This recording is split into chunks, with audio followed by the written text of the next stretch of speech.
Welcome students, कैसे हैं आप सभी लोग।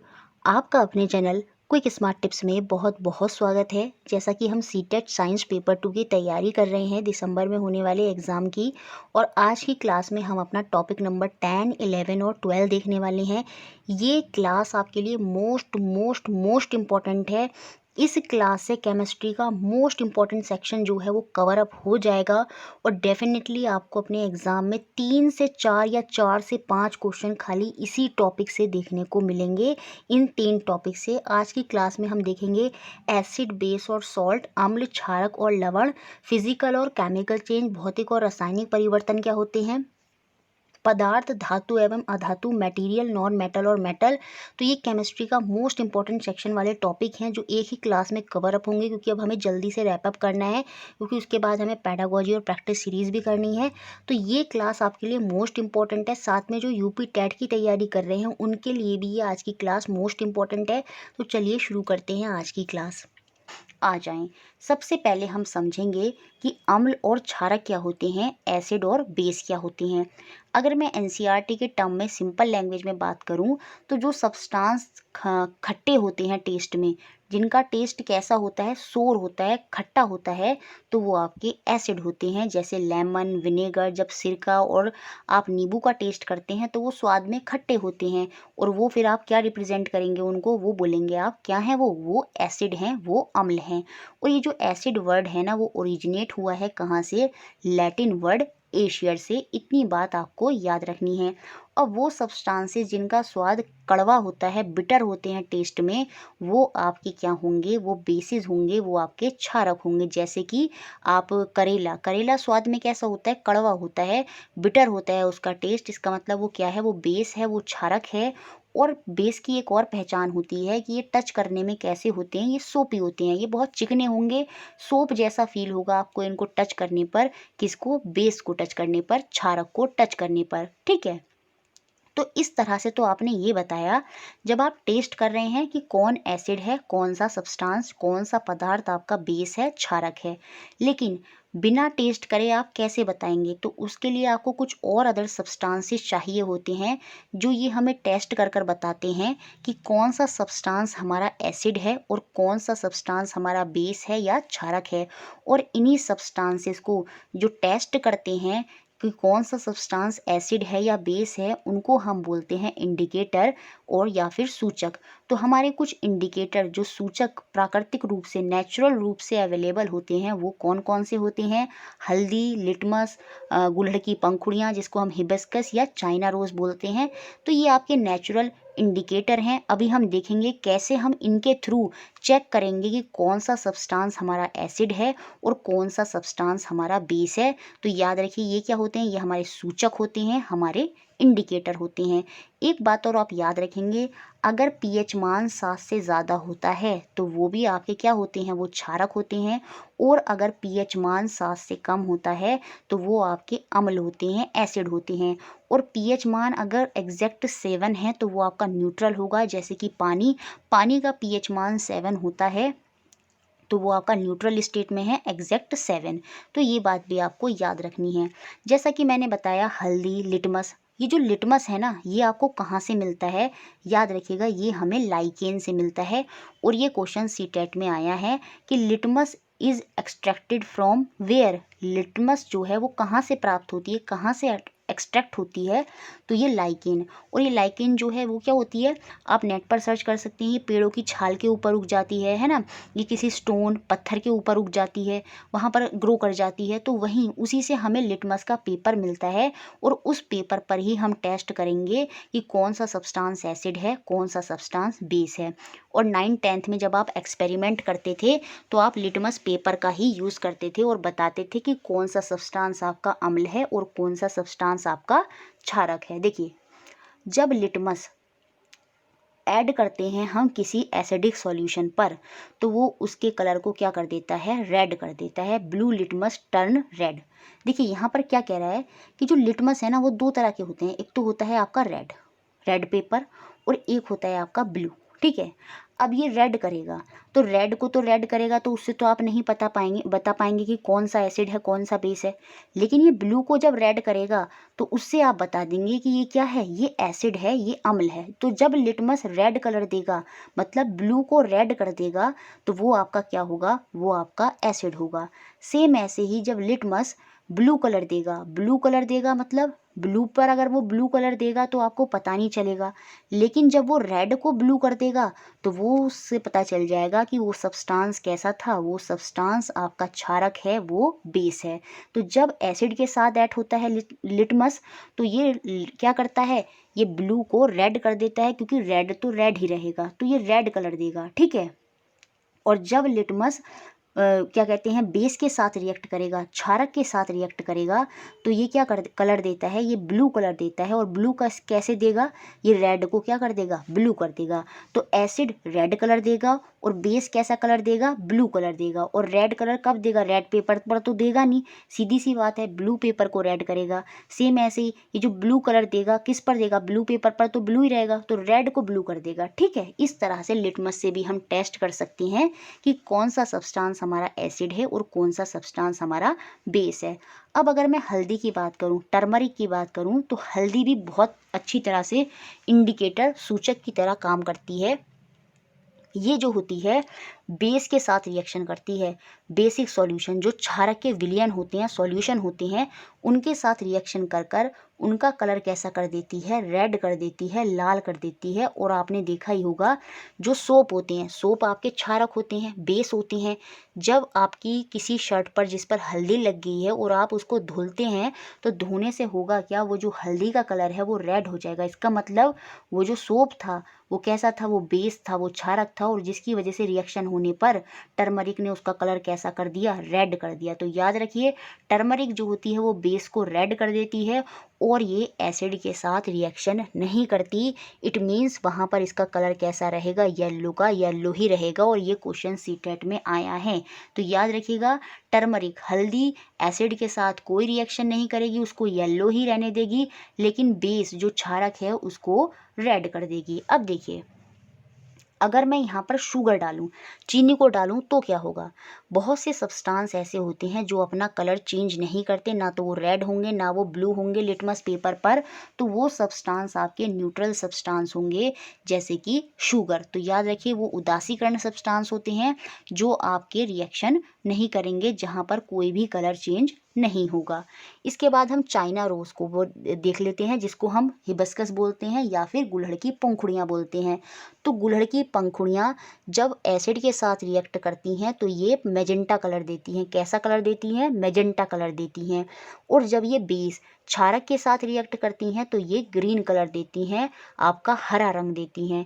कहने का मतलब, आप एक बीकर लीजिए, उसमें गुनगुना सा पानी लीजिए और उसमें कोई एसिड डालिए। एसिड का मतलब आप उसमें क्या डाल सकते हैं, आप उसमें लेमन डाल सकते हैं, आप उसमें सिरका विनेगर डाल सकते हैं।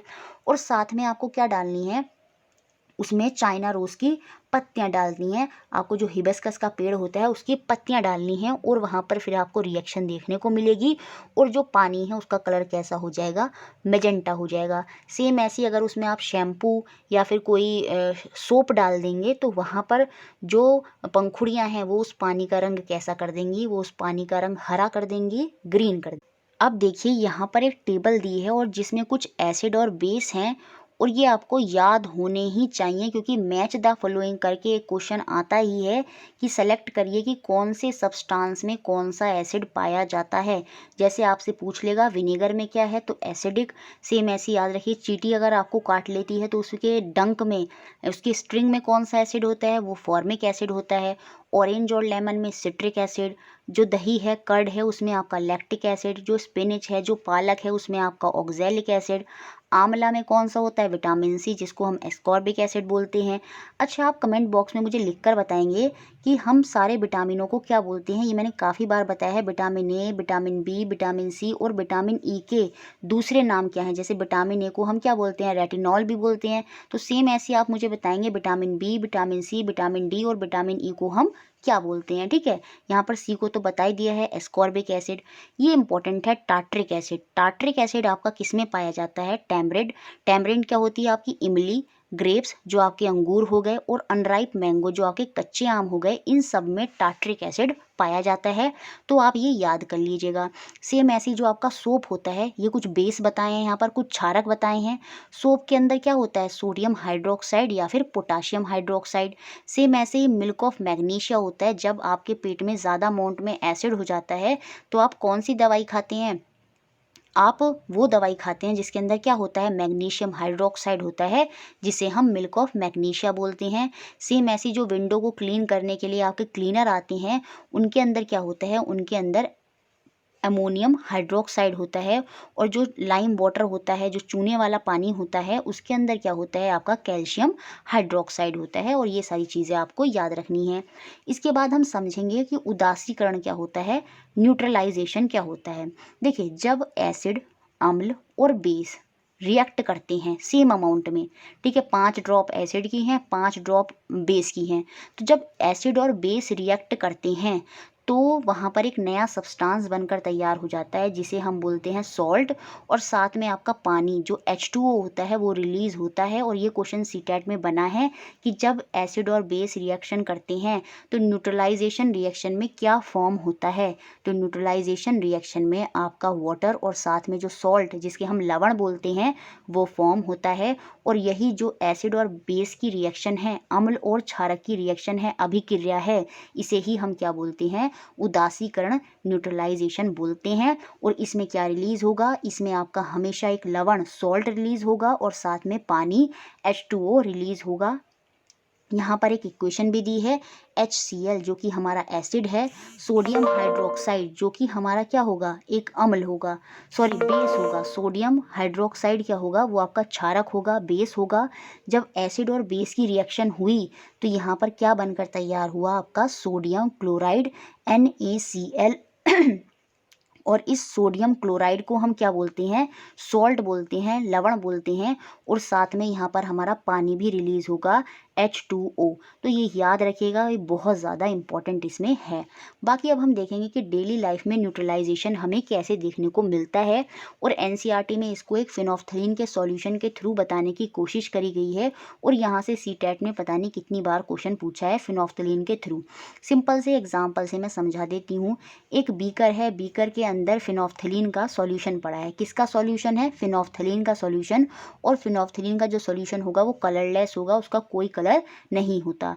जब मैं इसमें एसिड डालूंगी, क्या डालूंगी, एसिड, अम्ल डालूंगी। कौन सा अम्ल डाल दिया मैंने, HCl, हाइड्रोक्लोरिक एसिड डाल दिया।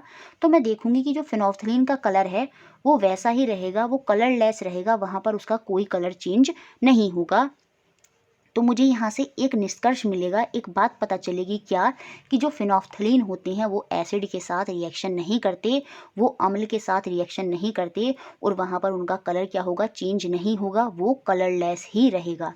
अब ये जो सॉल्यूशन जिसमें मैंने एसिड और फिनोफ्थलीन पड़ा है, इसके अंदर अब मैंने क्या करा, एक बेस डाल दिया। एक बेस माने मतलब एक क्षारक डाल दिया। कौन सा क्षारक, सोडियम हाइड्रोक्साइड, ठीक है, NaOH, सोडियम हाइड्रोक्साइड मैंने जब इसके अंदर डाला तो होगा क्या, कुछ समय तक तो इसमें कोई कलर चेंज नहीं होगा। कब तक, जब तक इसमें न्यूट्रलाइजेशन हो रही है। न्यूट्रलाइजेशन, उदासीकरण कैसे हो रही है, सपोज मैंने 5 ड्रॉप एसिड की डाली थी, तो जब तक मैं 5 ड्रॉप बेस की डालूंगी तब तक इसमें कलर चेंज नहीं होगा। लेकिन जैसे ही मैं छठी बूंद डालूंगी, 7वीं 8वीं, और इस तरह से मैं बेस को बढ़ाती जा रही हूँ, क्षारक को बढ़ाती जा रही हूँ, तो जो मेरा सॉल्यूशन है अब वो न्यूट्रल स्टेट में नहीं रहेगा, अब वो उदासीकरण नहीं रहेगा, अब वो कैसा हो जाएगा, वो बेसिक हो जाएगा, वो क्षारक हो जाएगा। तो वहाँ पर एक चीज़ आपको देखने को मिलेगी क्या, कि फिनोफ्थलीन जो है वो बेस के साथ रिएक्शन करेगा और एक कलर दे देगा आपको, कौन सा, पिंक।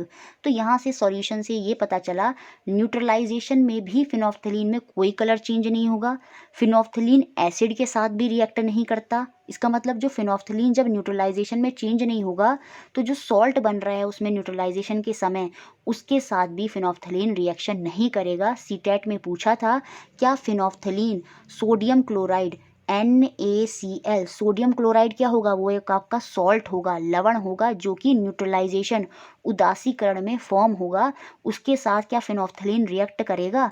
नहीं, फिनोल्फथलीन जो है न्यूट्रलाइजेशन स्टेट में रिएक्ट नहीं करता, तो इसका मतलब वो सॉल्ट के साथ, लवण के साथ भी रिएक्शन नहीं करेगा, और वो उस केस में भी कैसा रहेगा, आपका कलरलेस रहेगा। जो फिनोल्फथलीन है वो एकमात्र बेस क्षारक के साथ रिएक्शन करता है, और कौन सा कलर देता है, आपका पिंक कलर देता है। अब यहाँ पर कुछ डेली लाइफ के एग्जाम्पल दिए हैं कि कहाँ हमें न्यूट्रलाइजेशन उदासीकरण देखने को मिलता है। देखिए, जब आपके स्टमक में HCl ज़्यादा, देखिए स्टमक आपका रिलीज करता है HCl, और उसमें जब ज़्यादा अमाउंट में HCl हो जाता है तो हमें इंडाइजेशन, अपाचन की समस्या हो जाती है, और उसको उदासीकरण करने के लिए, उसको न्यूट्रलाइज करने के लिए हम एक एंटासिड लेते हैं जिसका नाम होता है क्या, मिल्क ऑफ मैग्नीशिया, और उसके अंदर क्या होता है, मैग्नीशियम हाइड्रोक्साइड होता है।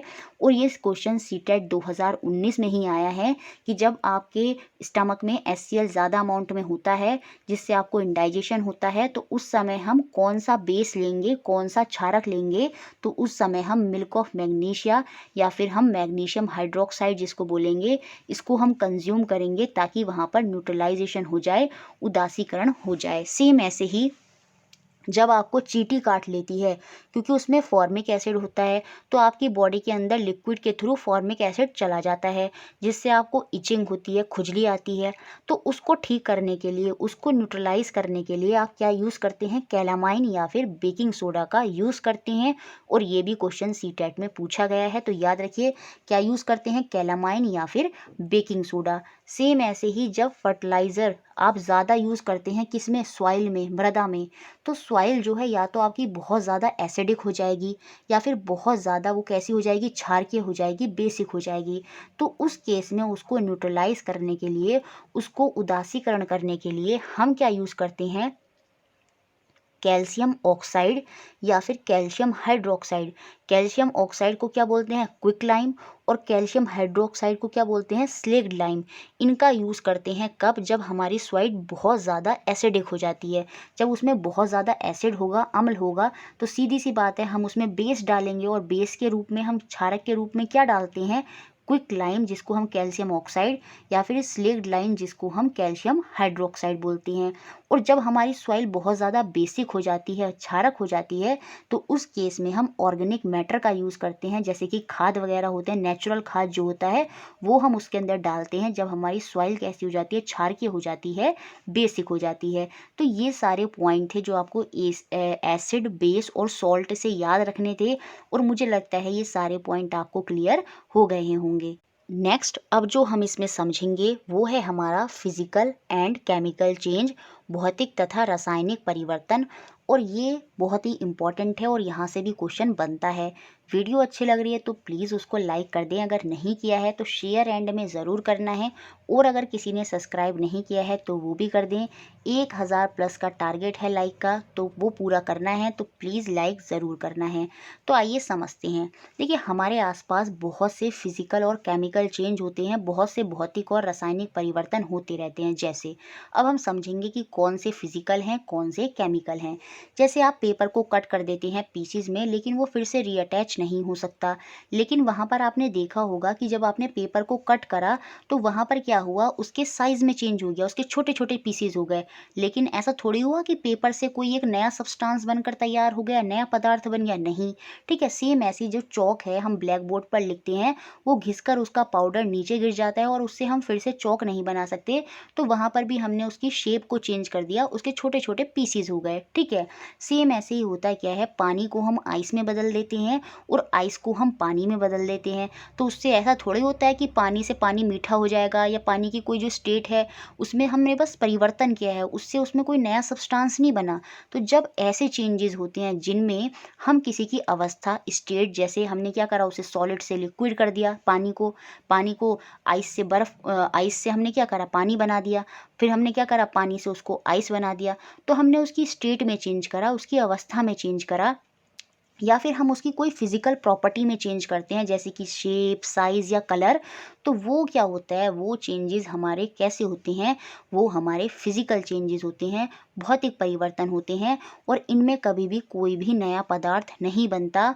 और जनरली ये सब्सटेंसेस कैसे होते हैं, ये रिवर्सिबल होते हैं। कैसे, देखिए, आपने पानी से बर्फ़ बनाया तो आप फिर से बर्फ़ से पानी दोबारा बना सकते हैं, तो रिवर्स हो गया। सेम ऐसे ही जो आपकी आइसक्रीम थी वो पिघल गई तो उसकी स्टेट चेंज हो गई, लेकिन आप फिर से उसकी वही स्टेट प्राप्त कर सकती हैं।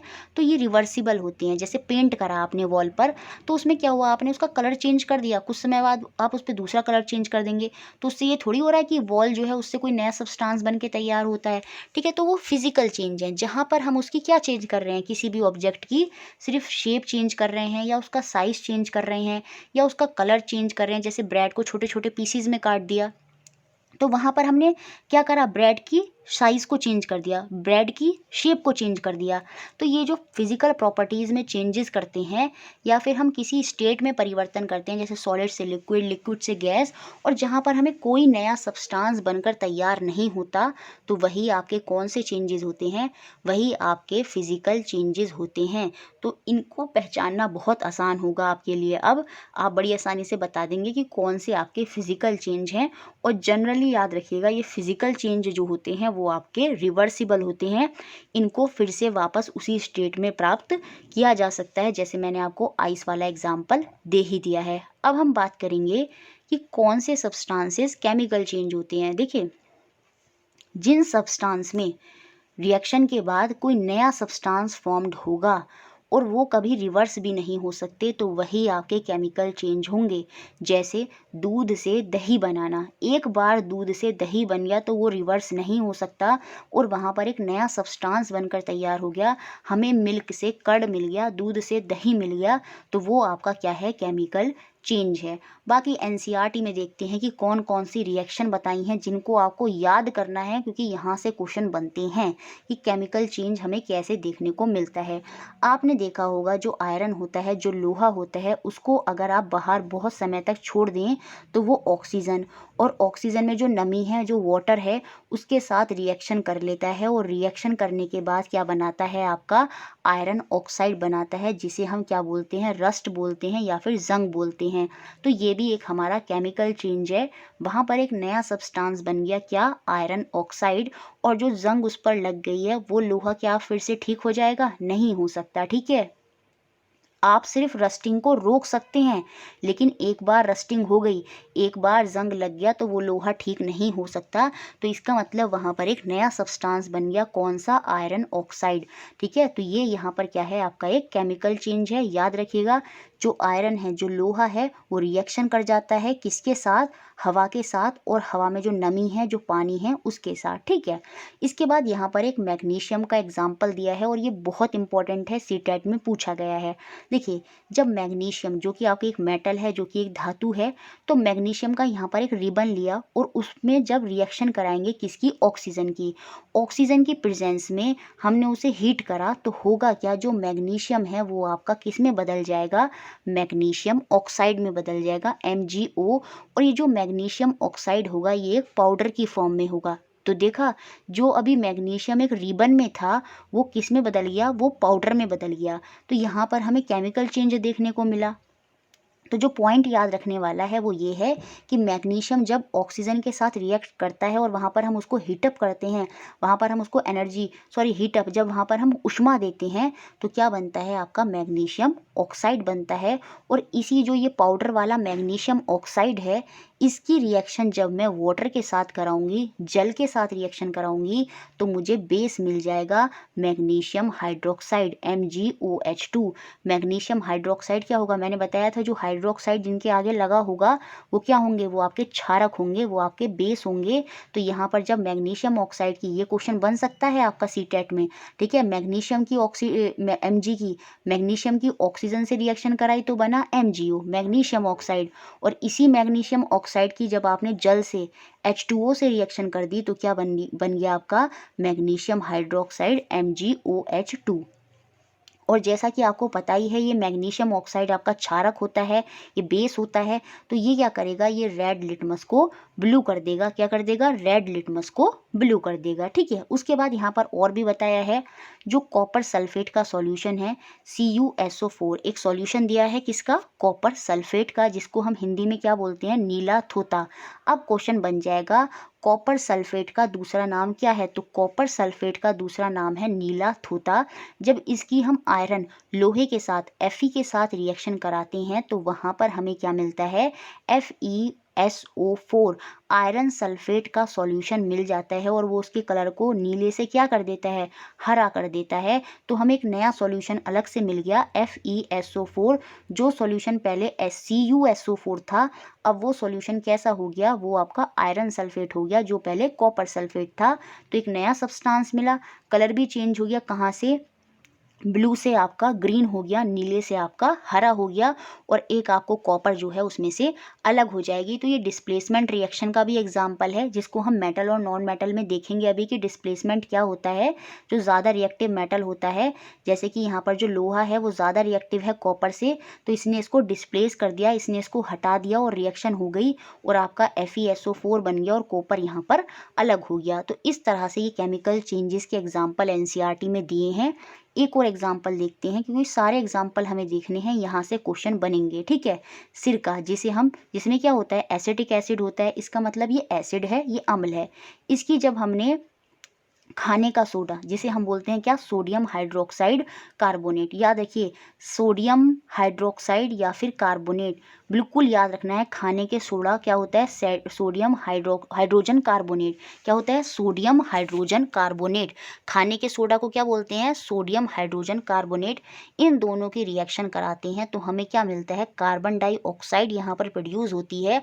तो पूछेगा आपसे, जब सिरका की रिएक्शन सोडियम हाइड्रोजन कार्बोनेट से कराई जाती है तो बताइए क्या फॉर्म होता है, तो आपकी कार्बन डाइऑक्साइड CO2 जो है वो फॉर्म होती है। और यही CO2 की रिएक्शन जब आप चूने के पानी CaOH2 के साथ रिएक्शन कराएंगे, चूने के पानी के साथ रिएक्शन कराएंगे, तो आपको क्या मिलेगा, तो आपको कैल्शियम कार्बोनेट मिलेगा, CaCO3, और साथ में पानी भी रिलीज होगा, जल भी रिलीज होगा, H2O भी रिलीज होगा। तो याद रखिए आपको क्या मिला, CaCO3 वहाँ पर मिल गया। तो ये रिएक्शन आपको याद करनी है, याद रखिए। जब विनेगर की रिएक्शन आपने सोडियम हाइड्रोजन कार्बोनेट से कराई तो आपको कार्बन डाइऑक्साइड मिला। क्या मिला, कार्बन डाइऑक्साइड मिला।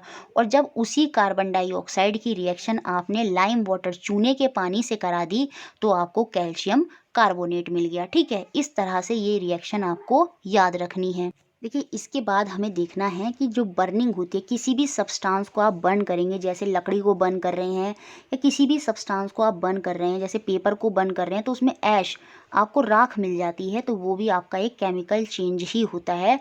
उसमें हमेशा हीट जो है वो प्रोड्यूस होगी बर्निंग के साथ, और आपका जो पेपर है वो एक नए सब्सटेंस में, ऐश में कन्वर्ट हो गया, चेंज हो गया। सेम ऐसे ही explosion of fire cracker is also a chemical change, क्योंकि वहाँ पर गैस, साउंड, जो हीट होती है, ये सब नए सब्सटेंस वहाँ पर फॉर्म होते हैं। गैसेस के रूप में अलग तरह की गैसेस फॉर्म होती हैं, साउंड वहाँ पर निकलती है। तो ये सब भी आपके क्या हैं, आपके केमिकल चेंज ही होते हैं।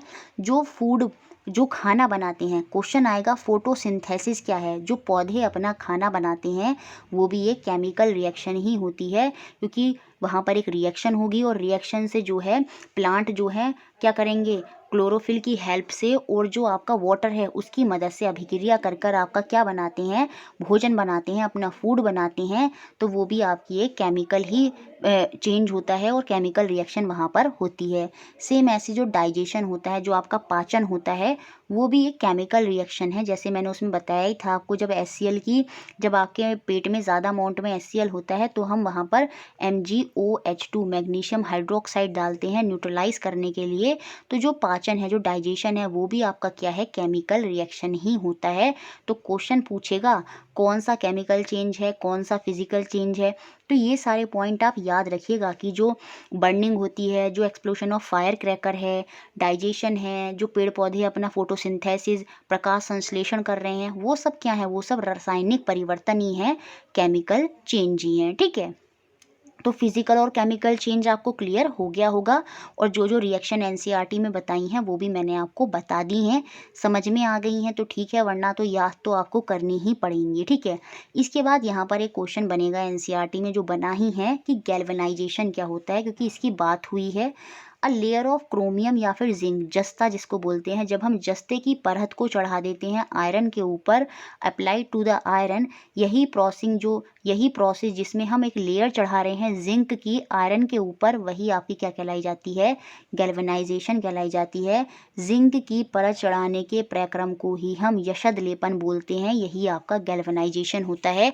तो क्वेश्चन बनेगा कि आयरन के ऊपर कौन सी परत चढ़ाई जाती है, या तो क्रोमियम की या फिर जिंक की या फिर जस्ते की। आयरन के ऊपर जो लेयर चढ़ाई जाती है वही आपका गैल्वेनाइजेशन है। देखिए जो स्टेनलेस स्टील होता है, जिस पर कहते हैं ना कि जंग नहीं लगता, तो वो किस किस का मिक्सचर होता है ये आपको पता होना चाहिए। ये पॉइंट भी एनसीईआरटी में दिया है।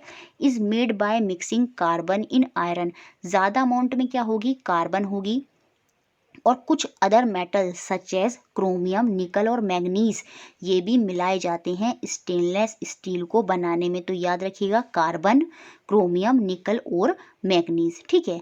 फिर लास्ट में एक पॉइंट और समझना है कि क्रिस्टलाइजेशन क्या होता है। देखिए जब हम किसी भी सब्सटेंस को उसके छोटे छोटे पीसीज में फॉर्म कर लेते हैं, वही आपका क्रिस्टलाइजेशन होता है। जैसे आपने देखा होगा जो नमक होता है, जो सॉल्ट होता है, समुद्र से इवेपोरेशन, यहाँ पर क्या है, गैल्वेनाइजेशन में एक बात और ऐड करनी है कि जब इवेपोरेशन के थ्रू, वाष्पन के थ्रू आप उसी सब्सटेंस के छोटे छोटे क्रिस्टल प्राप्त कर लेंगे, तो वही क्या है, आपका क्रिस्टलाइजेशन होता है। जैसे जो समुद्र का पानी होता है उसमें सॉल्ट होता है, उसमें नमकीन होता है, उसमें नमक होता है, और जब वो सन के साथ रिएक्शन करता है, हीट होता है, भाप बनती है, और उस वेपर की वजह से, उस इवेपोरेशन की वजह से जो सॉल्ट है वो किस में कन्वर्ट हो जाता है, वो वाला सॉल्ट आपका क्रिस्टल में कन्वर्ट हो जाता है। तो वहाँ पर आपको सोल्ट के क्रिस्टल मिलते हैं, डेले मिलते हैं, और वही प्रोसेस आपका क्रिस्टलाइजेशन होता है। क्रिस्टलाइजेशन जो होता है, याद रखिएगा, वो आपका फिजिकल चेंज होता है, क्योंकि ऐसा तो नहीं है कि हमने सॉल्ट से कुछ और बना लिया, सिर्फ वहाँ पर क्या हुआ, सॉल्ट की स्टेट चेंज हो गई, उसकी अवस्था वहाँ पर हमने परिवर्तित कर दी। जो पानी के साथ मिक्स था उसको हमने सॉलिड फॉर्म में, क्रिस्टल के रूप में प्राप्त कर लिया। तो ये भी हमारा फिजिकल चेंज होगा, याद रखिए, ये सीटेट में पूछा गया है, ठीक है।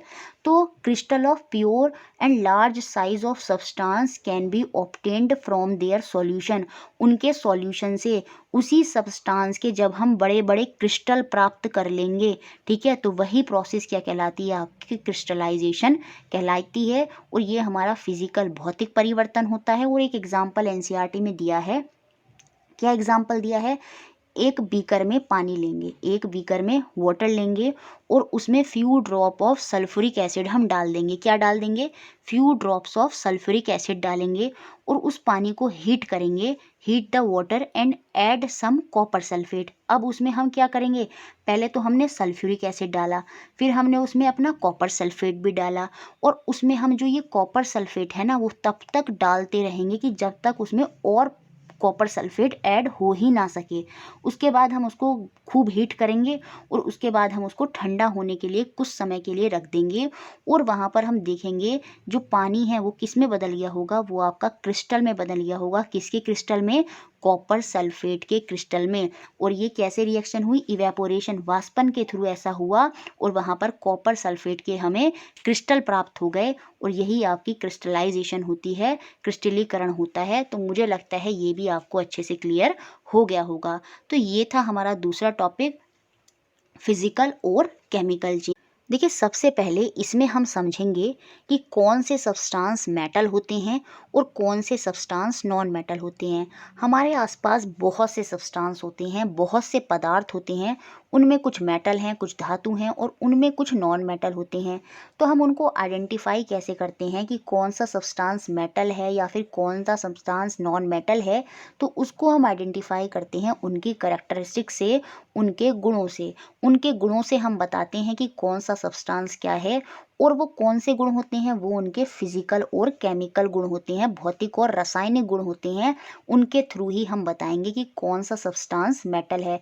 और फिजिकल और केमिकल चेंज तो मैंने अभी पीछे आपको समझा दिए हैं। फिजिकल में कोई नया सब्सटेंस नहीं बनता, केमिकल में एक नया सब्सटेंस हमें देखने को मिलता है। यहाँ पर सिर्फ शेप, साइज या उसकी अवस्था में परिवर्तन होता है आपका किसमें, फिजिकल में। ठीक है, अब देखिए आपने लोहार को देखा होगा, जो ब्लैक स्मिथ होता है वो लोहे के टुकड़े को पीटता है हैमर से। सेम ऐसे ही आपने एल्युमिनियम के टुकड़े को पीटते हुए देखा होगा या फिर कॉपर को देखा होगा। तो उसमें क्या करते हैं, जो लोहार है वो उसकी शेप वहाँ पर चेंज करने की कोशिश करता है। ठीक है, लेकिन आपने कभी नहीं देखा होगा कि जो कोयला है या फिर लकड़ी है, वुड है, उसको अगर मैं हैमर से पीट रही हूँ तो वो शेप चेंज करेंगे, वो तो क्या करेंगे, वो तो टूट जाएंगे।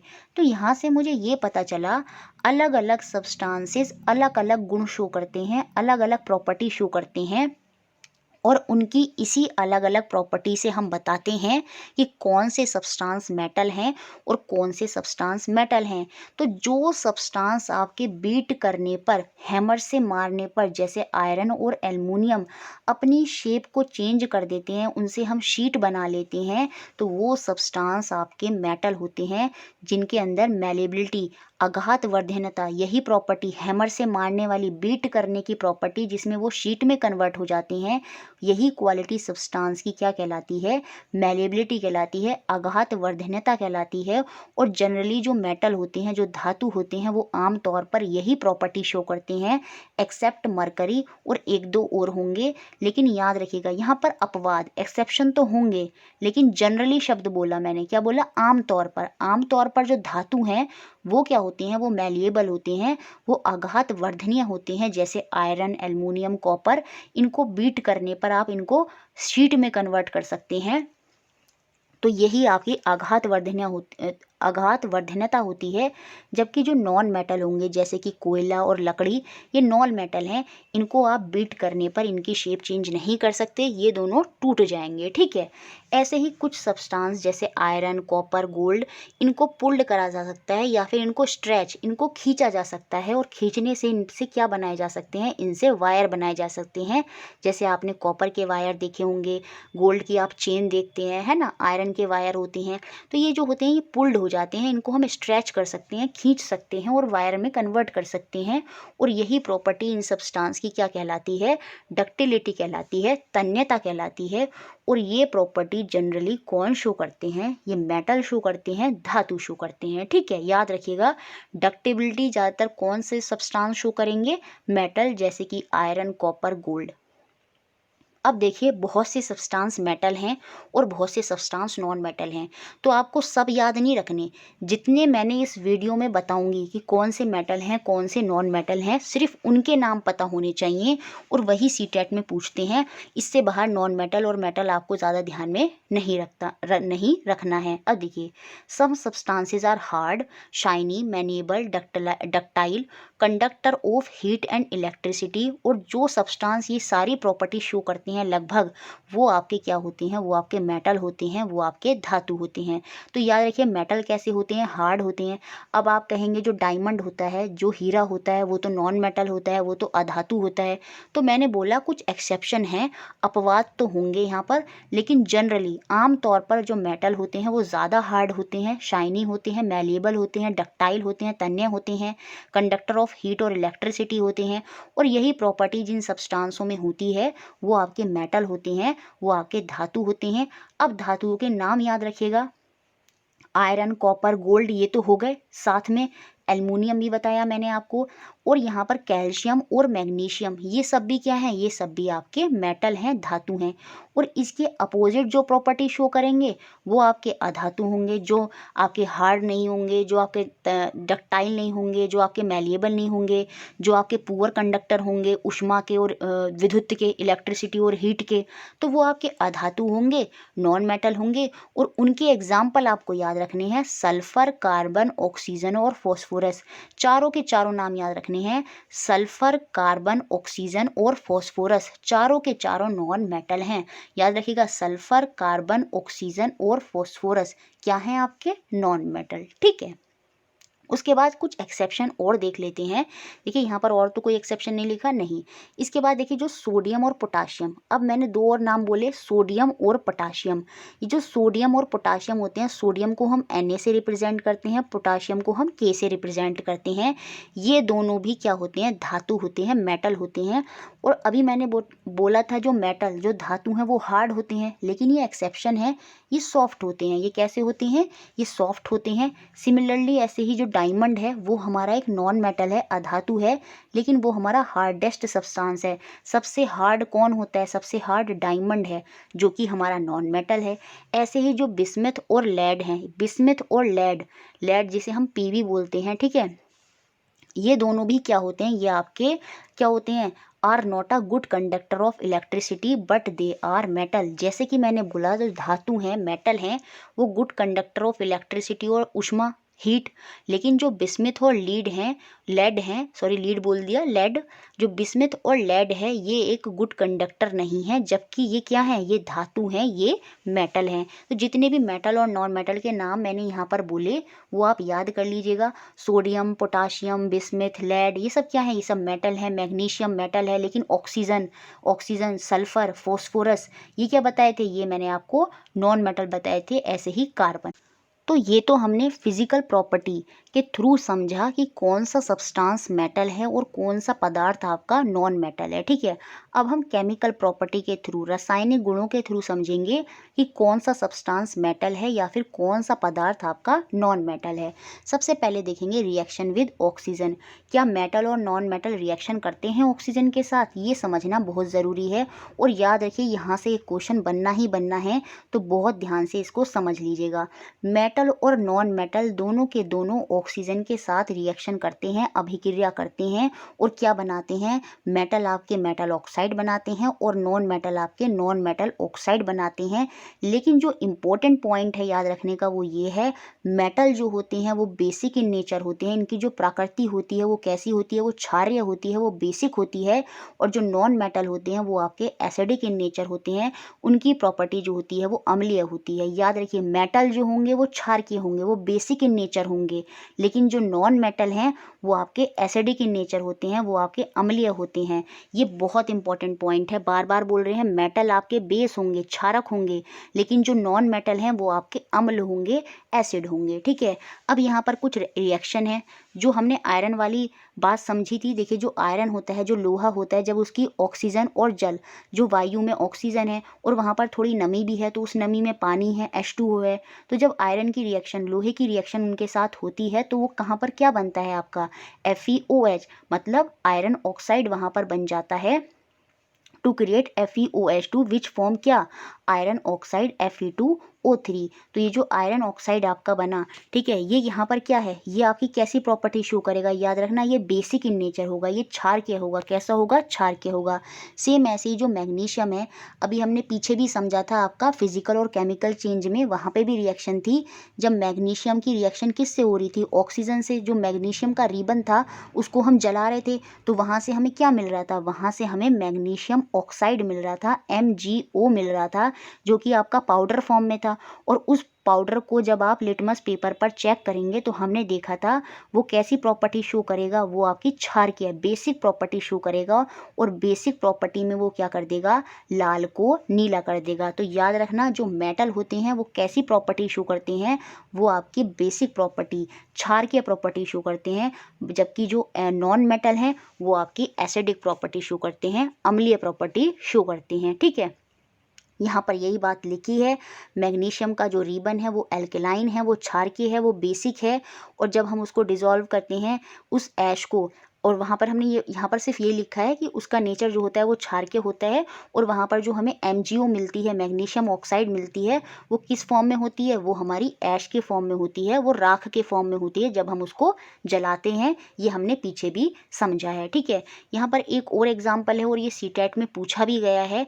जब कॉपर, जो कॉपर का जो यूटेंसिल है, बर्तन है, उसे लंबे समय तक अगर आप वायु में, एयर में रखेंगे मॉइस्ट एयर, नम वायु जिसमें पानी है, मॉइस्ट एयर जो जून जुलाई का समय होता है, तो जब मॉइस्ट एयर में उसको खुला रखेंगे काफ़ी समय तक आप कॉपर के यूटेंसिल को, तो उस पर एक हरे रंग की परत जम जाती है। उस परत में क्या होता है, जो परत उस पर जमती है उसमें कौन कौन से पदार्थ होते हैं ये याद रखना है। यही क्वेश्चन बना था कि जब कार्बन को नम वायु में रखते हैं तो उस पर एक हरे रंग की परत चढ़ जाती है, तो वो हरे रंग का सब्सटेंस, वो ग्रीन कलर का सब्सटेंस क्या होता है, तो वो आपका क्या होता है, कॉपर हाइड्रोक्साइड होता है और कॉपर कार्बोनेट होता है। यहाँ पर रिएक्शन भी है, जब हमने कॉपर को H2O वाटर के साथ, कार्बन डाइऑक्साइड CO2 और आपका ऑक्सीजन O2, इन सब के साथ जब उसकी रिएक्शन हुई, क्योंकि वहाँ पर H2O हवा पानी तो है ही है ना, नम है, कार्बन डाइऑक्साइड भी है और ऑक्सीजन भी है हवा में, तो इन सब की रिएक्शन जब कॉपर के साथ हुई तो वहाँ पर क्या फॉर्म होता है आपका, copper hydroxide CuOH2 copper hydroxide बनता है, और ये कार्बोनेट होता है CO3, तो आपका क्या बन जाएगा, Cu आपका कॉपर है तो कॉपर कार्बोनेट, और याद रखिएगा कॉपर हाइड्रोक्साइड आपका बनता है। तो याद रखना है बार बार क्या बनता है, वो हरा पदार्थ, वो हरा सब्सटेंस क्या होता है आपका, कॉपर हाइड्रोक्साइड होता है और कॉपर कार्बोनेट होता है। क्या होता है, कॉपर हाइड्रोक्साइड और कॉपर कार्बोनेट। एक बात और यहाँ पर लिखी है नोट के अंदर, ब्रोमियम एकमात्र ऐसा नॉन मेटल है जो कि किसकी फॉर्म में होता है, आपका लिक्विड फॉर्म में होता है। तो ये क्वेश्चन भी बन सकता है कि ब्रोमियम किस फॉर्म में होता है, तो ब्रोमियम आपका एक नॉन मेटल है, किस फॉर्म में होता है, आपका लिक्विड फॉर्म में होता है, वरना ज़्यादातर क्या होते हैं, सब गैस फॉर्म में होते हैं। ठीक है, अब हम देखेंगे रिएक्शन विद ऑक्सीजन में एक दो एग्जाम्पल नॉन मेटल के, जैसे reaction of sulphur and oxygen will produce sulphur dioxide, और ये क्वेश्चन भी सीटेट में बना है। जैसा कि बताया मेटल और नॉन मेटल दोनों रिएक्ट करते हैं। जब नॉन मेटल, सल्फर क्या है, याद रखिए जो सल्फर है वो आपका नॉन मेटल है, अधातु है, तो जब सल्फर की रिएक्शन ऑक्सीजन से करवाएंगे, ठीक है, तो उस केस में जब सल्फर की रिएक्शन ऑक्सीजन O2 से कराई तो आपका क्या बना, SO2 सल्फर डाइऑक्साइड बनेगा। क्या बनेगा, सल्फर डाइऑक्साइड बनेगा SO2, और इसी सल्फर डाइऑक्साइड की रिएक्शन जब मैं H2O, याद रखिए ये क्वेश्चन सीटेट में बना है, जब इसी सल्फर डाइऑक्साइड की जो ऑक्सीजन से रिएक्शन करने पर मिला है, इसकी रिएक्शन मैं जल से कराऊंगी, H2O से कराऊंगी, तो मुझे क्या मिलेगा, याद रखना सल्फ्यूरस अम्ल मिलेगा, H2SO3। यही क्वेश्चन था कि क्या बनेगा, सल्फ्यूरस अम्ल H2SO3, और इसकी प्रॉपर्टी कैसी होगी, ये एसिडिक होगा नेचर में। क्यों, क्योंकि ये नॉन मेटल है, और जब ये नॉन मेटल है तो ये नीले लिटमस पत्र को लाल कर देगा, क्योंकि नॉन मेटल क्या होते हैं, वो आपके एसिडिक होते हैं, अम्लीय होते हैं, और एसिड जो होता है वो क्या कर देता है, वो आपका नीले को लाल कर देता है। तो यहाँ पर जो नीला लिटमस पत्र है वो लाल हो जाएगा। क्यों, क्योंकि जो नॉन मेटल हैं वो आपके एसिडिक प्रकृति शो करते हैं, अम्लीय प्रकृति शो करते हैं। तो समझ में आए सल्फर नॉन मेटल वाला एग्जाम्पल। और इससे पीछे ये जितने भी एग्जाम्पल थे तीनों, ये आयरन वाला, मैग्नीशियम वाला, ये कॉपर वाला, तो ये मेटल के साथ रिएक्शन के थे। ठीक है, अब हम देखेंगे रिएक्शन विद वाटर, क्या ये पानी के साथ रिएक्शन करते हैं। देखिए ये क्वेश्चन भी सीटेट में बना है कि जब मेटल पानी के साथ रिएक्शन करते हैं तो बताइए कौन सी गैस प्रोड्यूस होती है। जब मेटल पानी के साथ रिएक्ट करते हैं तो वो मेटल के ऑक्साइड तो बनाते ही बनाते हैं, साथ में कौन सी गैस प्रोड्यूस होती है, हाइड्रोजन गैस प्रोड्यूस होती है। मोस्ट इंपॉर्टेंट पॉइंट है, मेटल जब पानी के साथ रिएक्ट करेंगे तो हाइड्रोजन गैस वहाँ पर रिलीज होगी, और वही जो मेटल का ऑक्साइड वहाँ पर बना है उसको हम फर्दर रिएक्ट कराकर क्या बना सकते हैं, मेटल हाइड्रोक्साइड वहाँ से हम प्राप्त कर सकते हैं। ठीक है, जो नेक्स्ट इंपॉर्टेंट पॉइंट है वो ये है कि non metal does not react with water, जो अधातु होते हैं वो पानी के साथ रिएक्शन नहीं कर सकते, जैसे कि नहीं करते, जैसे कि लकड़ी है, लकड़ी को पानी में डाल दें तो वो उसके साथ रिएक्शन नहीं करती, तो non metal does not react with water. अब यहाँ पर सोडियम को थोड़ा सा समझाया है, क्योंकि ये धातु है, ये मेटल है, तो ये तो रिएक्ट करेगा पानी के साथ, और ये बहुत रिएक्टिव होता है, ये सबसे ज़्यादा रिएक्टिव होता है, ये पानी के साथ रिएक्ट करता है और बहुत सारी आग, हीट को प्रोड्यूस करता है।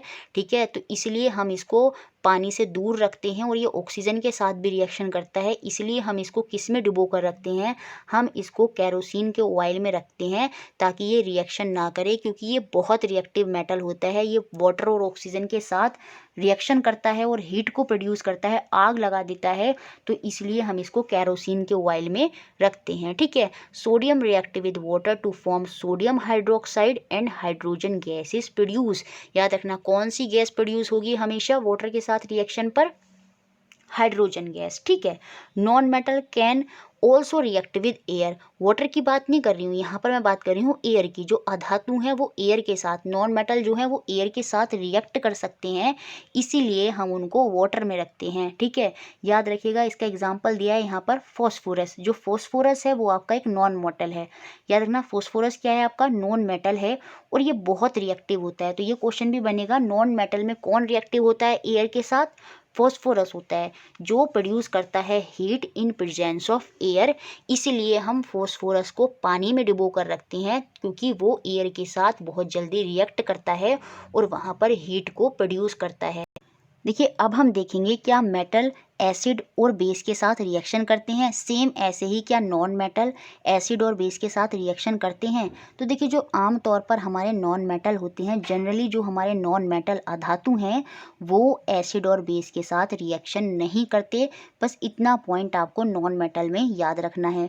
लेकिन जो मेटल हैं, जो धातु हैं, वो हमारे एसिड और बेस के साथ रिएक्शन करते हैं और क्या बनाते हैं, सॉल्ट बनाते हैं, लवण बनाते हैं और साथ में हाइड्रोजन गैस को रिलीज करते हैं। किसके साथ, पॉप ध्वनि के साथ, पॉप साउंड के साथ। इतनी बात आपको मेटल की याद रखनी है कि मेटल एसिड और बेस के साथ रिएक्ट करके सॉल्ट बनाते हैं, याद रखना लवण बनाते हैं और हाइड्रोजन गैस पॉप की साउंड के साथ रिलीज करते हैं। लेकिन जो नॉन मेटल हैं वो रिएक्ट नहीं करते एसिड और बेस के साथ। लेकिन यहाँ पर कुछ एक्सेप्शन लिखे हैं, वो गोल्ड, सिल्वर और प्लेटिनम, ये तीनों क्या होते हैं, ये मेटल होते हैं और ये लीस्ट रिएक्टिव मेटल होते हैं, बहुत ही कम अभिक्रियाशील होती हैं। ये किसी के साथ रिएक्शन नहीं करते, ये फ्री स्टेट में पाए जाते हैं, मुक्त अवस्था में पाए जाते हैं। ना तो ये पानी के साथ रिएक्शन करते हैं, ना ये हवा के साथ रिएक्शन करते हैं, ना ये एसिड और बेस के साथ रिएक्शन करते हैं। कौन, गोल्ड, सिल्वर और प्लेटिनम, क्योंकि ये लीस्ट रिएक्टिव मेटल हैं और ये हमारे फ्री स्टेट में पाए जाते हैं। देखिए लास्ट में अब हम समझेंगे डिस्प्लेसमेंट रिएक्शन, विस्थापन अभिक्रियाएं, और ये बहुत इंपॉर्टेंट है और सीटेट में यहाँ से क्वेश्चन बार बार बने हैं, पिछली बार भी बना था और इस बार भी बहुत चांसेस है डिस्प्लेसमेंट रिएक्शन से आपको एक क्वेश्चन देखने को मिल जाए और बहुत अच्छे से आपको ये समझ में आ जाएगा। वीडियो अच्छी लग रही है तो लाइक ज़रूर करना है और शेयर एंड में ज़रूर कर देना है अपने दोस्तों के साथ भी। ठीक है। अब देखिए यहाँ पर एक रिएक्टिविटी टेबल है, इसको हम रिएक्टिविटी सीरीज बोलते हैं मेटल की। कौन से मेटल सबसे ज़्यादा रिएक्टिव होते हैं और कौन से मेटल सबसे कम रिएक्टिव होते हैं, उसकी एक पूरी सीरीज़ होती है। देखिए जो पोटाशियम होता है, सोडियम, और यहाँ पर देखिए बहुत सारे मेटल हैं, ये सब के सब क्या हैं, ये सब मेटल हैं, नॉन मेटल नहीं है, क्या है, सब मेटल हैं, धातु हैं। तो ये जो पोटाशियम, सोडियम, ये पोटाशियम जो होता है मोस्ट रिएक्टिव।